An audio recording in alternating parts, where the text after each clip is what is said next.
Buenas tardes, profesor. Hoy vamos a hablar sobre la reproducción celular. Hablaremos sobre la mitosis y la meiosis. La reproducción celular se caracteriza por la división celular en la que se distribuye el material genético llamado ADN a las células hijas. Hay diferentes tipos de reproducción. En la reproducción asexual tenemos la bipartición, esporulación y la gemación. Reproducción de células somáticas, mitosis. La mitosis consta de 6 fases. La primera fase es la interfase, donde la célula crece y realiza muchas funciones.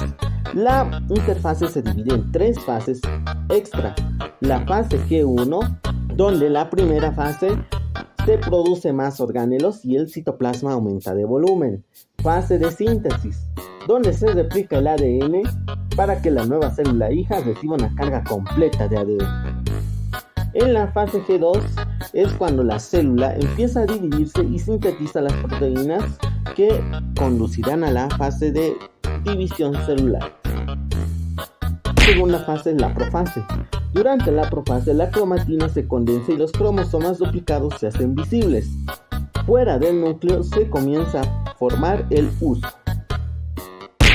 Metafase. Se alinea en el ecuador del huso. Anafase. Durante la anafase las cromatinas hermanas se separan y son llevadas a polos opuestos de la célula. En la telofase, la quinta fase, se forma una membrana nuclear alrededor de cada grupo de cromosomas hija. En la citosíntesis, el citoplasma se estrangula a la mitad. Cada célula hija tiene un conjunto idéntico de cromosomas duplicados.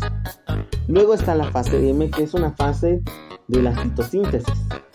Esta fase produce 2 células hijas y se produce 2 etapas, mitosis y citosíntesis. Se denomina fase M por el proceso de mitosis. Reproducción de células sexuales, meiosis. En la meiosis, una célula madre da lugar a 4 células hijas, cada una con diferente información genética. Esto da lugar a que un ser vivo pueda evolucionar o adaptarse. En la meiosis existen 2 partes, meiosis 1 y meiosis 2. En la primera división está la profase. En la profase, los cromosomas homólogos se aparean e intercambian ADN. La profase se divide en otras 2 fases. Profase temprana, en la que los cromosomas empiezan a enrollarse y condensarse. Se observan largos filamentos al iniciar su etapa de apareamiento. Simultáneamente se produce la división del centriolo y los resultantes migran al sentido opuesto. El núcleo empieza a desaparecer y se inicia la formación del huso acromático.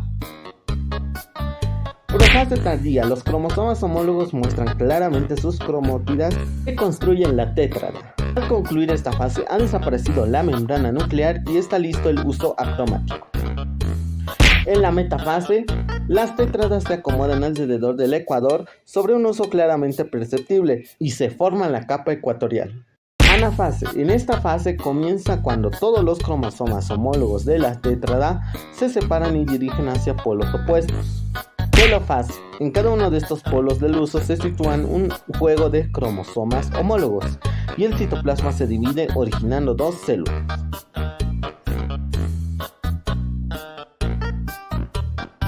La meiosis fue tan buena que le sacaron parte 2. En la segunda parte tiene las mismas fases que la anterior. Profase 2. Se produce la división e inmigración de los centriolos, los cuales se sitúan en los polos de la célula.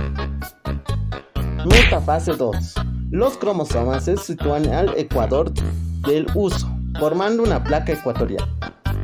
Anafase. Los centrómetros se dividen de manera que cada cromática tiene su propio centrómetro adherido a las fibras del huso. Al separarse la cromática hija, emigra al polo opuesto. Telofase.